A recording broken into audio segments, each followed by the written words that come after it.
Top Congo FM 88.4, première radio d'information en République démocratique du Congo.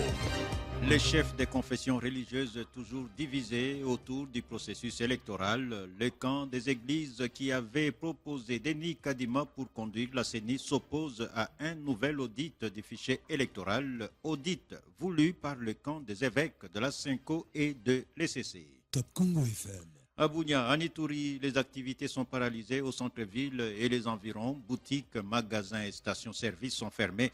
À la base de cette situation, l'arrestation du président de G5 et alliés, une organisation qui regroupe les communautés victimes de violences armées. Top Congo FM. On en sait un peu plus sur les camions-citernes. À l'origine d'un incendie mardi dernier au quartier Rigini à Kinshasa, la société propriétaire du camion n'était pas en règle avec l'État congolais. Cette société a même falsifié la signature du ministre des Hydrocarbures pour fonctionner. Top Congo FM. Roger Chilegelou à Chikapa, rien n'est fait, pas un kilomètre de route asphaltée dans cette ville de la province du Kasaï où l'on devait réhabiliter 15 kilomètres de route. La société civile espère une intervention du chef de l'État. Qui fait quoi, où, quand, comment et pourquoi? Tout de suite, le journal. Top Congo FM, le journal vous est présenté par Roger Kalala. Bienvenue et bonnes conditions d'écoute. Les chefs représentants des confessions religieuses ne parlent pas toujours le même langage sur le processus électoral. Le camp des églises qui avait proposé Denis Kadima pour conduire la CENI s'oppose à un nouvel audit du fichier électoral, audit voulu par le camp composé des évêques de la Cinco et de l'ECC. Pasteur Dodo Kamba, chef des confessions religieuses du groupe des 6 églises, exhorte la CENI à ne pas céder à cette demande parce que pour lui, la Cinco et l'ECC ont un agenda caché. Le président de la plateforme des confessions religieuses, Dodo Kamba, au micro de Barik Bouima. Aujourd'hui, la Cinco et l'ECC demandent à ce qu'il y ait encore l'audit qui sera certainement supervisé par les 2 institutions. Ben, ils sont libres de penser comme ils voient. Hein. Mais nous n'apprécions pas ça, honnêtement, parce que nous devons quand même revenir à la définition même de cette institution CENI. C'est la commission électorale nationale et indépendante. Il faudrait tenir compte de l'indépendance de la CENI. Alors, à ce sujet, ce n'est pas la bienvenue.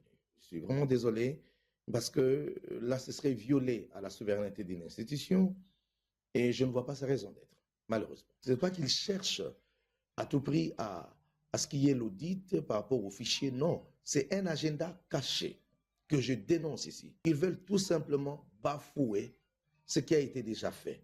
J'appelle tous mes collègues, chefs de confession religieuse, le chef spirituel de l'église kimbanguiste. Voyez que notre pays est en train d'être menacé par des personnes qui veulent jeter les troubles. J'en appelle à la conscience du chef des églises autochtones dans notre pays, les Bangunza, le Tataonda et les autres. Nous devons ouvrir l'œil, voir les choses de près. J'en appelle à la conscience de toutes les autres confessions religieuses. Là, je fais allusion à l'église armée du salut, je fais allusion à la Comico, je fais allusion à l'église du réveil du Congo, je fais allusion à la CONECO, l'Union des églises indépendantes, l'église orthodoxe et bien d'autres. Et même le bon protestant qui se reconnaissent loyal envers les écrits, la parole de Dieu, et aux bons catholiques qui se reconnaissent des hommes de paix, de pouvoir ouvrir l'œil. Le président de la plateforme des confessions religieuses, Dodo Kamba, au micro de Barik Bouima. Élection des députés provinciaux, ceux qui s'étaient inscrits doivent encore attendre la publication de la liste provisoire. L'opération initialement prévue hier a été reportée à une date qui n'a pas été précisée par la CENI.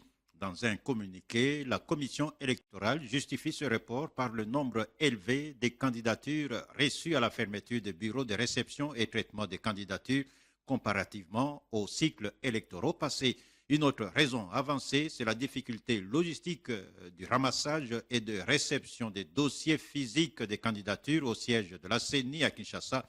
La commission électorale rassure que ce report n'est pas de nature à retarder les opérations prévues dans le calendrier électoral. Pour le porte-parole chargé de communication, Jean-Baptiste Itipo, la CENI ne subit aucune pression de la part des partis et regroupements politiques qui n'ont pas atteint le seuil de recevabilité. Jean-Baptiste Itipo au téléphone de Myriam Boketchou. Le report se justifie pour le nombre élevé de dossiers de candidature réceptionnés. Pourquoi la CENI annonce les reports sans donner une date précise alors qu'elle tient au respect de son calendrier électoral? Le plus important, madame, ce n'est pas la date précise. Le plus important, c'est de traiter, d'examiner, de délibérer les différents dossiers de candidature de manière limitée en amont les contentieux éventuels sur les listes des candidatures recevables et irrecevables. Donc c'est un examen minutieux de tous les dossiers physiques qui ont été acheminés au siège de la CENI. Au moment où je parle avec vous, tous les secrétaires exécutifs provinciaux de la CENI se retrouvent à Kinshasa. Ce sont eux qui ont acheminé les différents dossiers physiques. La CENI ne subit aucune pression d'origine quelconque. Elle travaille en toute indépendance. N'oubliez pas qu'après la publication des listes de candidatures recevables et irrecevables, va s'ouvrir la période de contentieux. Il faudrait déjà bien examiner les différents dossiers de manière à diminuer les contentieux éventuels. Il n'y a aucune pression politique sur ça. Et n'oubliez pas non plus qu'il n'y a qu'une seule grande contrainte par rapport avec l'élection présidentielle dont la convocation est prévue le mois prochain, au mois de septembre. Jean-Baptiste Itipo, porte-parole chargé de communication de la CENI. À l'opposition, certains pensent qu'il y a risque d'aller de report en report et risque d'un glissement pour le coordonnateur du parti Ensemble pour la République à Kinshasa, Francis Kalombo. La CENI doit se conformer à son propre calendrier en donnant la date exacte de la publication de la liste provisoire des candidats à l'élection des députés provinciaux afin de rassurer toutes les parties prenantes. Maître Francis Kalombo au téléphone de Myriam Boketchou. La CENI qui nous a tant vanté du respect de délai, et là nous voyons nous-mêmes que la CENI est en débandade, incapable. Donc il faut que la CENI nous dise la vérité. Est-ce qu'ils veulent organiser les bonnes élections ou des élections dans le désordre, puisque le délai que lui-même s'est donné, il ne l'a pas respecté. Et est-ce que dans l'avenir, ils vont continuer à respecter ou à ne pas respecter? Telle est la question que nous nous interrogeons. Comme vous le savez, l'Union sucrée a créé plusieurs plateformes. Ils sont nombreux. Alors, est-ce que pendant cette période ici, ils ne cherchent pas des tripatouillages pour éliminer les partis de l'opposition et maintenir les élections monopatrie avec simplement les partis de l'Union sucrée? Que la CENI soit claire. La CENI elle-même a commencé par violer le délai. Alors, souvent, ils nous accusent, lorsque nous lui demandons d'améliorer, que nous cherchons à ce que les dates des élections puissent être modifiées. Mais voilà, une fois de plus, la CENI montre elle-même qu'on peut toujours changer des choses et respecter la date, à moins qu'ils nous disent ce qui se cache. Mais nous savons que ce qui se passe, c'est qu'ils sont en train de tripatouiller. Et ce que nous ne voulons pas accepter. Ils nous ont posé la date. Pourquoi il y a ces retards? Puisque la CENI pensait tout contrôler. Pourquoi il y a ces reports? Francis Kalombo du parti Ensemble pour la République au téléphone de Myriam Boketchou. Traitement des dossiers des candidats députés nationaux et provinciaux. Il y a des inquiétudes dans la province de la Tchouapa. La jeunesse de l'UDPS dans le Grand Équateur à Boendé accuse le responsable de la CENI de réceptionner des candidatures des personnes qui ne seraient pas éligibles. Et dans une déclaration, les autorités de la commission électorale au niveau national et la Cour constitutionnelle ont été invités à redoubler de vigilance. Écoutez Blanchard Ioto, cadre de la Ligue des jeunes de l'UDPS Grand Équateur. Nous, la jeunesse de l'UDPS Grand Équateur, la circonscription électorale de la ville de Boendé, indignés par le déroulement de l'opération de réception et traitement des candidatures aux élections législatives dans notre contrée par les BRTC sous la bénédiction du secrétaire exécutif provincial de la CENI Tchouapa. Nous interpellons les autorités hiérarchiques de la CENI tout en avertissant la Cour constitutionnelle pour la violation délibérée de l'article 10 de la loi électorale consacrant le cas d'inéligibilité par un prétendant candidat député national dans la ville de Boendé et agent de la CENI au niveau provincial. En conséquence, nous, la jeunesse de l'UDPS Tchouapa, ville de Boendé, exigeons sans délai le rejet de cette candidature concernée, condamnée de manière irrévocable, et la révocation du secrétaire exécutif provincial de la CENI Tchouapa au camp d'inapplicabilité de la loi. Car nous sommes dans un état de droit tel que prôné par le président de la République, son Excellence Félix Antoine Tshisekedi. Et du côté CENI, Tchouapa, on rassure que les listes définitives vont être publiées après traitement au niveau national. La loi prévoit une période de contentieux. Remaniement au gouvernement provincial du Haut-Katanga, le nouveau ministre de l'Intérieur, Sécurité et Affaires coutumières s'appelle Héritier Kyungu Kiwe, fils de feu Antoine Gabriel Kyungu Akumanza. L'actuel ministre provincial de l'Intérieur était autrefois secrétaire particulier du ministre sortant Éric Mouta. Crise institutionnelle dans la province du Kasaï oriental. Ses effets se font sentir même dans l'administration et certains agents en payent les prix. Ils sont 11 au total, les agents de l'administration de l'Assemblée provinciale du Kasaï oriental qui ont perdu leur travail. Dans une décision prise le 7 août dernier, le vice-président et président intérimaire de l'organe délibérant les a limogés pour irrégularité et non-respect de la procédure de leur nomination et affectation. Il s'agit de 2 agents de protocole, 2 secrétaires de séance, 2 vérificateurs au bureau du contrôleur budgétaire affecté, un préposé aux écritures bureau finance, un chauffeur, une huissière, un conseiller principal au bureau d'études et un indicateur courrier expédié. Ils avaient annoncé qu'ils avaient tenu un congrès de l'UDPS. 4 cadres de l'UDPS sont exclus. Il s'agit de Hubert Mukuna, Joseph Lokouli, Jean-Lucien Minga-Micha et Augustin Bomba. Ils sont accusés également d'avoir pris le 31 juillet dernier des décisions ne relevant pas statutairement de leurs compétences. La décision signée par le secrétaire général de l'UDPS, Augustin Kabouya.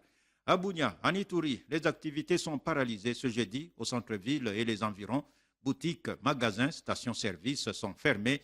À la base de cette situation, l'arrestation du président de G5 et Alliés, une organisation qui regroupe les communautés victimes des violences armées. Maître Christian Outeki est poursuivi par l'auditorat militaire supérieur pour participation à un mouvement insurrectionnel dans les territoires de Mahagui.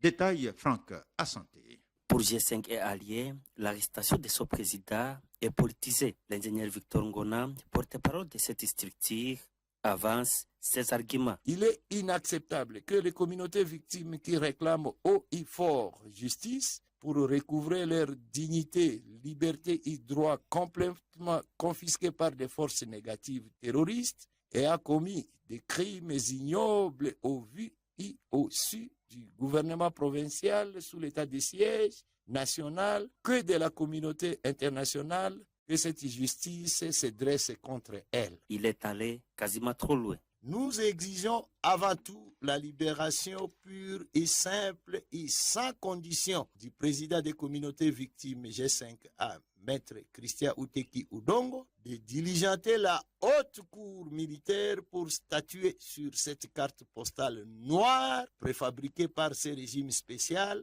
Tel a été le vœu le plus ardent de tous les temps exprimé par les G5A. Des actions citoyennes à durée indéterminée recommencent. Ville morte, incivisme fiscal et désobéissance totale à ce régime spécial caractérisé par un totalitarisme, un absolutisme de forme naziste.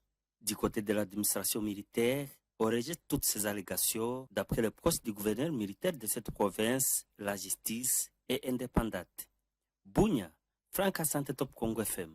Et sachez aussi qu'il n'y a pas d'activité au barreau en Ituri, donc tous les avocats n'ont pas presté.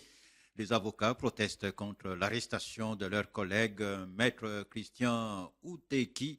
Ces professionnels de la justice sollicitent qu'ils comparaissent en urgence, donc qu'ils comparaissent. C'est ce que nous dit notre correspondant Franck Assanté.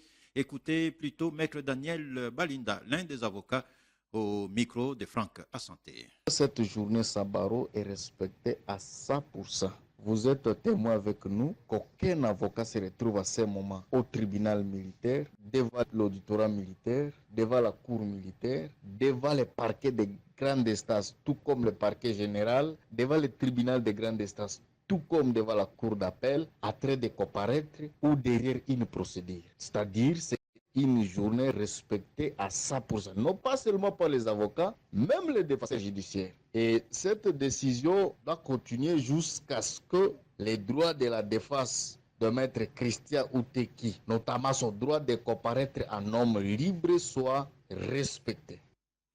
C'était maître Daniel Balinda au micro de Franck Assanté, notre correspondant en Ituri. Agression de la RDC par le Rwanda, on parle des déplacés cantonnés dans différents sites ainsi que dans des familles d'accueil à Goma et les environs. Ils commencent à bénéficier, à avoir donc de l'argent en lieu et place de la nourriture. Selon le programme alimentaire mondial, PAM, qui implémente cette approche, c'est dans le but de permettre à ces déplacés d'acheter eux-mêmes la nourriture de leur choix. Et même si cette assistance est diversement appréciée par les déplacés, au PAM, on affirme que cela permettra la circulation de la monnaie dans les zones de refuge. Jonathan Kombi a fait partie de l'équipe de journalistes qui ont effectué la ronde dans différents sites.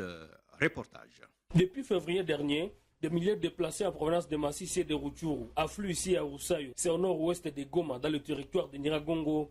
Il fuit des exactions que commettent les rebelles du 23 contre des populations civiles. La vie au camp est tellement compliquée. Dans le cadre de son mandat, le PAM, dans la limite de ses moyens, ne cesse d'apporter assistance à ses nécessiteux. Des vivres et non-vivres ont déjà été distribués depuis quelques mois. Aujourd'hui, s'ajoute une nouvelle donne. Les déplacés reçoivent du cash, mais pour quelles raisons? Janvier Mouima, chargé des programmes au PAM Nord Kivu, explique.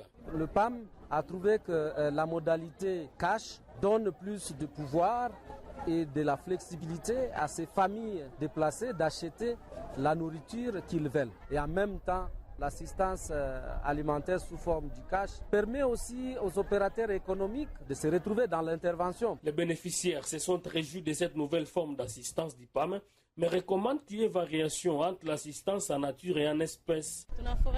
Nous sommes très reconnaissants à l'endroit du PAM pour cette assistance. Nous demandons au PAM de varier l'assistance, soit pour ce mois, nous apporter rien que de la nourriture, et pour les mois prochains, nous amener de l'argent.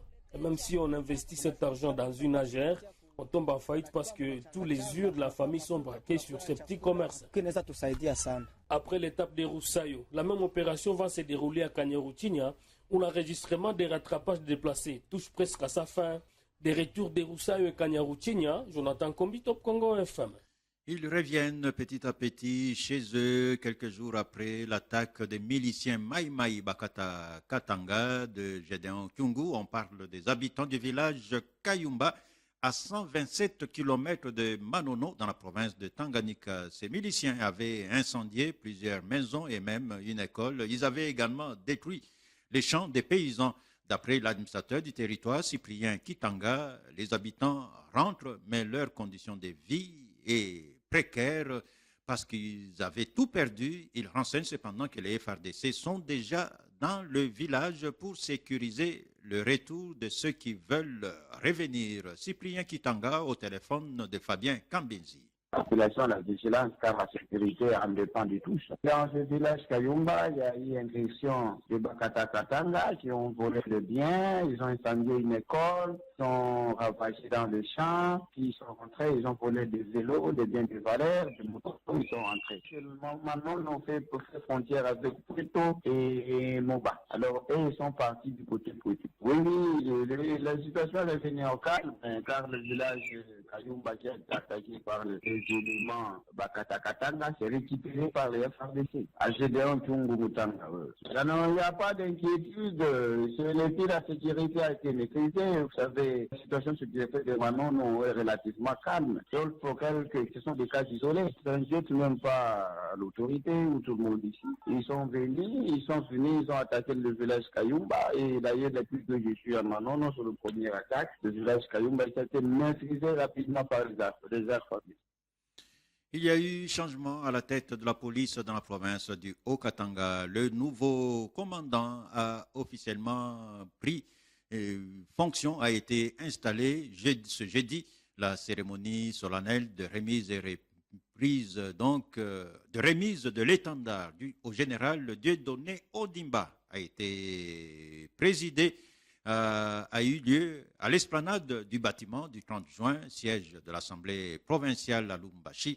Le nouveau commandant de la police a été appelé à renforcer la discipline et l'ordre au sein, surtout, de la police à quelques mois des élections. Détail patient Lukusa. C'est ce jeudi que le général Dieudonné Ondimba Okito a pris la commande de la police nationale congolaise dans le Haut-Katanga en présence de plusieurs officiers et personnalités politiques et judiciaires. L'actuel numéro 1 de la police a été appelé à défendre comme il se doit la police, la population et ses biens, comme le dit le gouverneur Jacques Kaboula lors de la remise de l'étendard ou les drapeaux de la RDC au nouveau commandant. Le commissaire provincial de la police nationale du Haut-Katanga, commissaire divisionnaire Okito Ondimba Dieudonné. Excellence, je vous remets cet étendard, symbole de commandement que vous défendrez jalousement jusqu'au sacrifice suprême. Présent à cette cérémonie, les organisations de la société civile ont affirmé que le général Dieudonné Ondimba aura 3 grands défis à relever. Berthe Chose. Nous avons un groupe de jeunes qui cambriolent la nuit et il doit faire face à ça. Il doit faire face aux kidnappeurs. Il y a de bandits à main armée qui sont toujours en mouvement. Vous voyez déjà les médailles qui montrent qu'il a le charisme. Il doit travailler avec tout le monde pour qu'il n'ait une idée. Pour Joseph Kongolo, de la Commission nationale des droits de l'homme, le nouveau commandant de la police dans le Haut-Katanga doit renforcer la discipline et l'ordre au sein de ses éléments, surtout à l'approche des élections. Et de renforcer la discipline dans la police nationale congolaise au Katanga, parce que sans la discipline,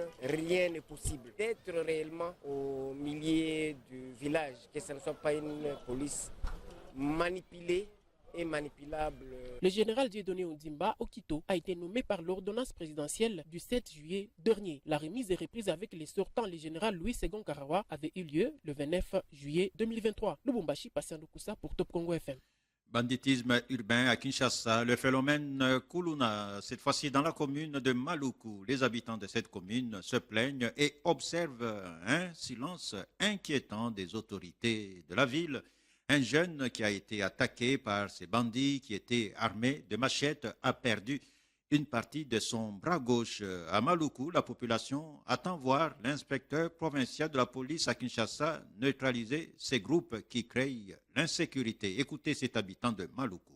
Presque chaque jour, les Kuluna dérangent les gens. Chaque jour, les gens sont amputés, soit les jambes, soit la main, soit donc les gens sont blessés sérieusement. Chaque jour, les Kuluna font des choses bizarres. Avant-hier, c'était hier qu'un jeune garçon, un petit enfant, était amputé la main gauche par les Kuluna. C'est un enfant qui travaille dans un garage, mais les Kuluna l'ont trouvé en train d'acheter de l'eau et il a été amputé main gauche inutilement comme ça, sans défense. Il n'est même pas Kuluna, il était en tenue des mécaniciens là, mais il a été amputé la main gauche inutilement comme ça. Et puis, nous demandons au nouveau commissaire général de la police de ville de Kinshasa qu'il fasse quelque chose. Excusez-nous pour la qualité de cet élément sonore. Il faut dire que c'est un habitant de Maluku qui a requis l'anonymat. Vers la stabilisation du franc congolais, le gouvernement a pris des mesures additionnelles. C'était lors de la réunion de conjoncture économique présidée par le Premier ministre Jean-Michel Sama-Lukonde. Il s'agit notamment de la régulation économique qui implique l'augmentation de la production locale. Le gouvernement a décidé de renforcer aussi le contrôle économique sur les prix des produits sur le marché et le respect du taux d'échange. Le gouvernement ne comprend pas que le taux d'échange soit en baisse depuis 3 semaines, mais que les prix des produits ne suivent pas. Écoutez le ministre de l'économie Vital Kamerhe qui précise aussi que la baisse du taux d'échange observée actuellement n'est pas conjoncturelle. Ça fait depuis 3 semaines que le gouvernement, à travers la Banque centrale, est intervenu directement sur le marché d'échange. Et je crois que la population congolaise et tous ceux qui vivent dans notre pays apprécient cette appréciation du franc congolais et nous allons vers la stabilisation de notre monnaie qui est l'attribut de souveraineté pour un pays. Mais ceci dit, nous avons eu des mesures additionnelles. De la part de la Banque centrale, il y a une mesure phare qui a été prise aujourd'hui, toujours dans le cadre de renforcer ces stratégies que la Banque centrale est en train d'appliquer pour vaincre ce combat contre la spéculation sur notre monnaie et contre la dollarisation de notre économie. Au niveau du gouvernement, il y a d'autres mesures aussi qui ont été prises et que le Premier ministre et les membres du comité de conjoncture ont avalisé aujourd'hui, c'est que nous devons réguler l'économie. La régulation appelle des initiatives de production. Nous avons aussi décidé que nous n'allons pas laisser faire comme dans une jungle. Le contrôle économique sur les prix doit se faire et de manière sérieuse. Qu'un ne peut comprendre qu'au moment où le taux de change a sensiblement diminué en faveur du franc congolais et s'est stabilisé, et que depuis 3 semaines, les prix restent pratiquement les mêmes. C'est comme ça que nous avons reçu tour à tour les pétroliers. Révisitation des contrats chinois, comment évoluent les négociations entre la commission stratégique représentant la RDC et la partie chinoise?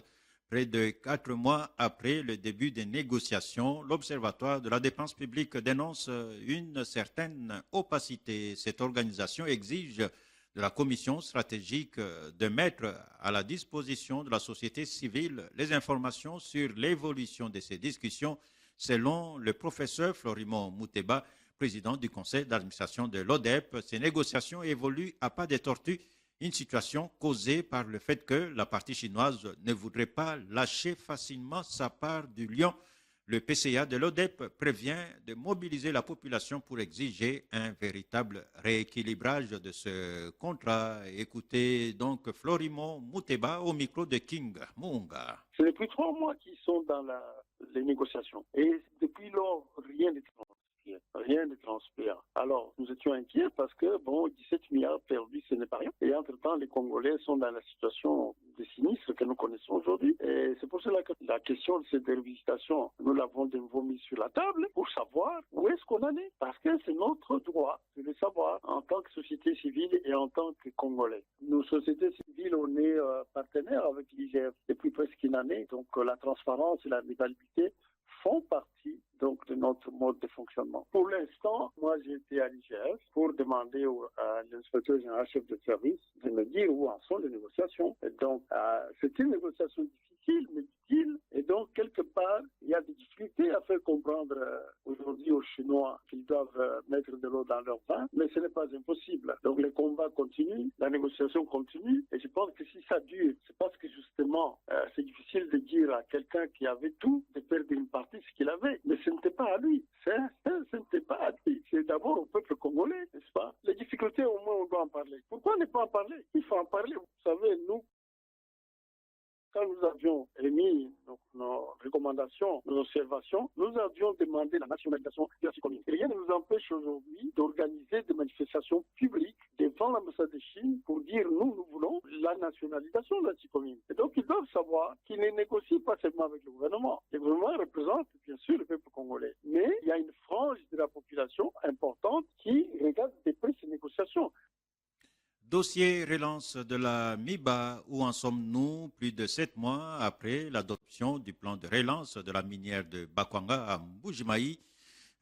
Pour le moment, rien ne semble avoir bougé dans la relance de cette entreprise. Tout patine, pas de production depuis plusieurs mois. Le président de la délégation syndicale des agents de la MIBA assure que les attentes sont multiples au sein de cette société pour la matérialisation de cette promesse du président Félix Tshisekedi. La société civile attend de pied ferme la mise en exécution du plan de relance, détaille Nicolas Kazadi. La nomination des nouveaux mandataires à la tête de la minière de Bakwanga vient relancer les débats sur la relance effective des secteurs considérés comme poumon économique de l'espace Kassai. Agonisante depuis plusieurs décennies, la MIBA a trouvé des boussoles. Et c'est en janvier 2023 qu'un plan de relance élaboré par les COPIREP et adopté par les gouvernements avait redonné espoir. 7 mois plus tard, aucun signe de relance, tout stagne, la production patine et la misère ne cessent d'accroître au sein de son personnel. Le président de la délégation syndicale y croit pourtant, car c'est une promesse ferme du président de la République. Mais pour Nicolas Mbia, l'un des responsables de la dynamique citoyenne MIBA debout, il faudrait rester regardant sur la gestion des nouveaux mandataires. Et nous pensons qu'il faut rester très regardant sur leur manière de gouverner, vu que certains ont été dans des équipes dirigeantes précédentes et leur gouvernance de cette société a été questionnable. Pour ces cadres de la société civile au Kasaï oriental, le gouvernement doit accélérer la mise en œuvre du plan de relance adopté il y a quelques mois par les COPIREP. Vu que le plan de relance a été déjà adopté, il faudra en fait relancer les choses parce que plus les temps passent, plus les gens qui attendaient beaucoup d'eux, nous qui attendons en fait ces changements, on a comme l'impression qu'on est en train de perdre l'État alors que la situation continue à affecter des vies, des ménages, des familles. Donc il est extrêmement important de relancer les choses. Pour rappel, Jean-Charles Okoto a été nommé président du conseil d'administration de la minière de Bakwanga, André Kabandakana, directeur général, et Kazadi Mabika, directeur général adjoint de cette entreprise publique. Mboujimaï, Nicolas Kazadi, Top Congo FM. Projet Tchilégelou à Chikapa, rien n'est fait, pas un kilomètre de route asphaltée dans cette ville de la province du Kasaï où l'on devait réhabiliter 15 kilomètres de route. Face à ce constat, la société civile du Kasaï espère une intervention du chef de l'État pour que les travaux débutent.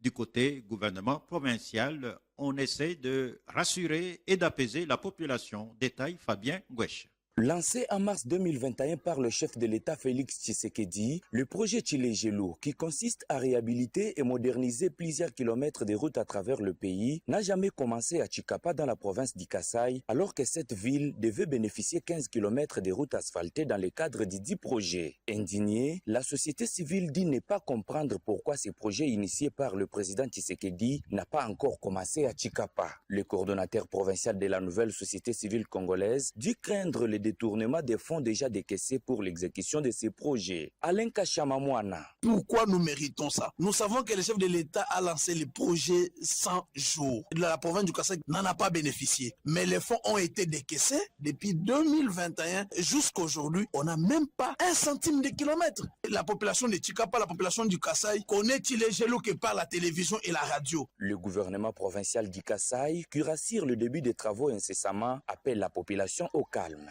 Notez que l'Office des voiries et drainage a été chargé de l'exécution des travaux pour une durée de 28 mois à Kinshasa et 36 mois pour l'espace Grand Kasaï. L'OVD a résilié le contrat avec la société chinoise Crec7 qui exécutait les travaux de ces projets initiés par le président Tshisekedi. Chikapa, Fabien Gouesh, Top Congo FM.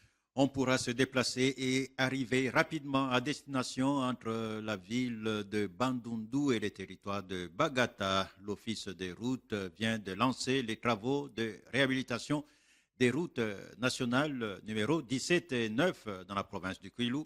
Ces travaux seront exécutés par ADI Construction pendant 10 mois. Ceci rentre dans le cadre du programme de développement local de 145 territoires. Explication, Jonathan Messa. La réhabilitation s'est faite en terre battue. Les routes nationales numéro 17 et 9 sont 2 voies d'évacuation des produits agricoles en provenance du territoire de Bagata, passant par les villages Bonkoulou pour le chef-lieu de la province du Kwilu. D'après l'Office des routes, il s'agit des travaux préparatoires qui vont s'exécuter sur 135 km en 10 mois, hormis les intempéries, puis suivra l'entretien après une année avant la phase de modernisation. Ingénieur Michel Miseka est directeur provincial de l'Office des routes Kwilu. Les travaux vont consister en débroussaillage et nettoyage de l'assiette de la route, purge de bourbiers, désensemblement de la chaussée, de meubles et remblais provenant d'emprunts, rechargement de la chaussée par une couche de roulement matériaux sélectionnés, reprofilage avec ou sans apport de matériaux, assainissement par création de fossés et saignées, construction ou réparation des ouvrages d'art et maintenance pendant une année par cantonnage manuel après les travaux de réhabilitation. Le coup d'envoi de travaux a été donné par le vice-gouverneur du Kwilu, Félicien Kiwai, qui a invité la population bénéficiaire à la surveillance et à l'accompagnement de travaux. Au total, 515 km des routes sont à réhabiliter dans la province du Kwilu. Outre le route nationale numéro 17 et 9, il y a aussi la route Batsamba-Gungu-Kakobola, les routes nationales numéro 9 et 18 de Petit Kasaï à Boulungu et la route nationale numéro 20 allant de Ingoudi à Idiofa. Depuis la ville de Bandundu, Jonathan Messa, Top Congo FM. On en sait un peu plus sur les camions-citernes à l'origine d'un incendie mardi au quartier Rigeni à Kinshasa. La société propriétaire du camion qui n'était pas en règle avec l'État congolais. Cette société a même falsifié la signature du ministre des hydrocarbures pour fonctionner. Le ministre Didier Boudimbu l'a confirmé à Top Congo FM. Et l'Association des pétroliers indépendants du Congo appelle à plus de contrôle dans ce secteur. Écoutez Emery Mbachi, président de cette organisation, au micro de Marcel Kitambala. La situation qui est arrivée, que nous déplorons, elle pouvait bel et bien être évitée vu les mesures et les dispositions prises au travers les décrets 016. On pouvait bien prendre toutes les dispositions et appliquer cela. Ces camions, au vu de la réglementation, ces camions ne pouvaient pas transporter les produits pétroliers. Oui, c'est vrai, les responsabilités sont partagées, mais les responsabilités partagé repose sur les hydrocarbures parce qu'il s'agit d'un camion qui a transporté du produit pétrolier et ce camion malheureusement avec une panne de frein a finalement fini sa course sur les poteaux électriques et puis il y a eu incendie, nous déplorons, il y a eu des morts. Mais est-ce que vous au sein de l'association vous avez pu identifier cette société ainsi que le véhicule qui transportait ces produits? Malheureusement cette société n'a pas adhéré à notre corporation, mais par contre au niveau de l'administration des hydrocarbures, là où on va pour obtenir tous les documents, dont les licences, il semble qu'ils ont découvert que c'est une société, mais qui a utilisé un titre d'une tierce. C'est à nous de voir au niveau du ministère et au niveau de l'administration des hydrocarbures, qui aujourd'hui, avec tout ce qui arrive, a démontré ses faiblesses. Emery Mbachi, président de l'Association des pétroliers indépendants, au micro de Marcel Kitambala. Notez que le bilan de cet accident est de 5 morts et plusieurs blessés. C'est un camion-citerne qui transportait un produit inflammable qui avait pris feu mardi vers 2 heures du matin sur la route bypass au niveau du quartier Rigini. Ils vont désormais porter une voix commune pour défendre leurs intérêts au regard de multiples services rendus à l'humanité. Il s'agit de la RDC, du Brésil et de l'Indonésie, les 3 pays détenteurs des plus grands bassins des forêts tropicales du monde. La constitution de ce front commun s'est matérialisée au cours du sommet de Belém tenu au Brésil, une rencontre dédiée à la lutte contre la déforestation à laquelle la RDC a pris part active avec à sa tête le président Félix Tshisekedi. Cette nouvelle alliance offre à ces pays la possibilité de mieux négocier le prix de la tonne du crédit carbone, étant donné qu'ils possèdent à eux seuls plus de 50% de la superficie des forêts tropicales du monde, selon le professeur Joseph Longonza Malassi, conseiller de la ministre d'État de l'Environnement et Développement durable en charge des questions politiques, diplomatiques et du climat. La constitution de ce front commun est la preuve de la diplomatie environnementale du chef de l'État Félix Tshisekedi, matérialisée par la ministre de l'Environnement Eve Bazaïba. Écoutez le professeur Joseph Longonza Malassi au téléphone de Myriam Iragui. Rapprocher ces 3 pays dans une alliance permet de former un bloc de pays qui contrôlent à eux seuls 51 à 52% des forêts tropicales du monde, donc la majorité des espaces forestiers. Et comme vous le savez, avec le changement climatique, les solutions basées sur la nature redonnent une importance cruciale aux forêts. Et donc, étant des pays détenteurs des espaces forestiers, il était temps que nos 3 pays puissent former une alliance dans le but non seulement de défendre les intérêts qui les concernent et les intérêts de nos populations respectives, mais aussi dans le but d'améliorer la gouvernance forestière pour sauvegarder ces espaces de forêt tropicales rares et qui se raréfient davantage avec la déforestation pour sauver l'humanité. Concrètement, à quoi est-ce que nous devons nous attendre dans les prochains jours en ce qui concerne justement cette alliance? L'union fait la force, madame. Lorsque vous êtes unis, vous êtes forts. Vous avez une voix qui porte. Aujourd'hui, vous avez très certainement entendu parler du marché des crédits carbone. C'est un nouveau produit au niveau international. Aujourd'hui, les pays qui offrent le service de séquestration des gaz à effet de serre ont la possibilité d'obtenir des compensations financières au niveau international par les pays qui polluent. En venant ensemble, la RDC, le Brésil et l'Indonésie offrent à eux-mêmes et au monde la possibilité de mieux négocier dans le marché international des crédits carbone. Dans la province du Haut-Uélé, plus de 450 000 enfants sont attendus pour la vaccination contre la rougeole. Ce sont les enfants de 0 à 59 mois dans 13 zones de santé. Ces activités vaccinales vont durer 3 jours et commencent déjà ce jeudi. C'est le ministre provincial de Communication et Médias, porte-parole du gouvernement, qui a annoncé la nouvelle à Isiro. Épidémie de rougeole dans la zone de santé de Wamba. Le nombre de nouveaux cas est passé de 100 à 150 à la 38e semaine. C'est le rapport donné par le médecin chef de zone de santé, Dr Benjamin Apokia. Il précise que 3 décès sont déjà enregistrés depuis le début de cette maladie. Il a été joint au téléphone par Alain Panguimo. Il y a une flambée des cas de rougeole.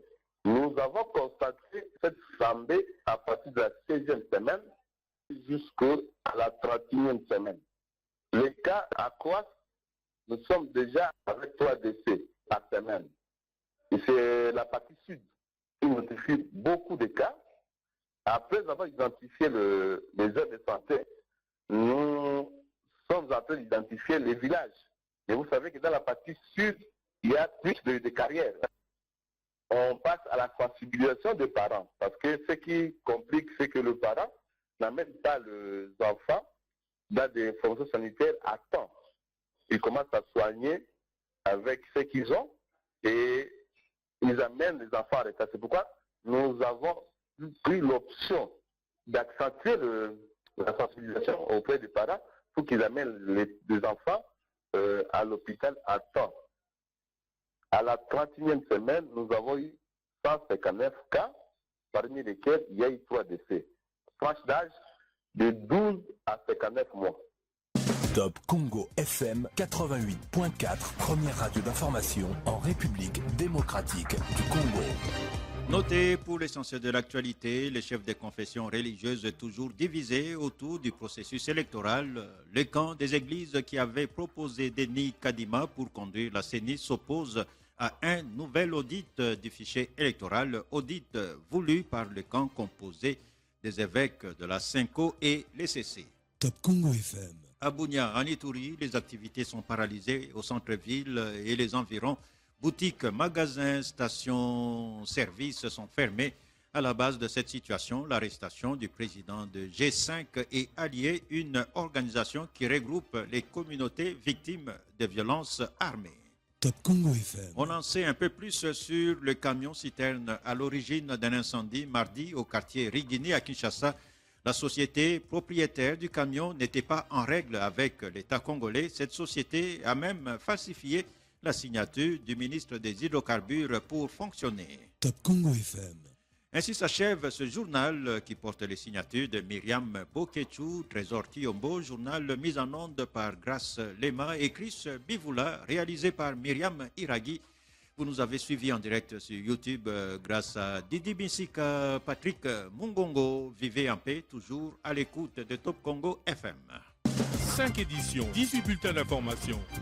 Top Congo FM 88.4, première radio d'information en République démocratique du Congo. Une rédaction en contact permanent avec ses auditeurs.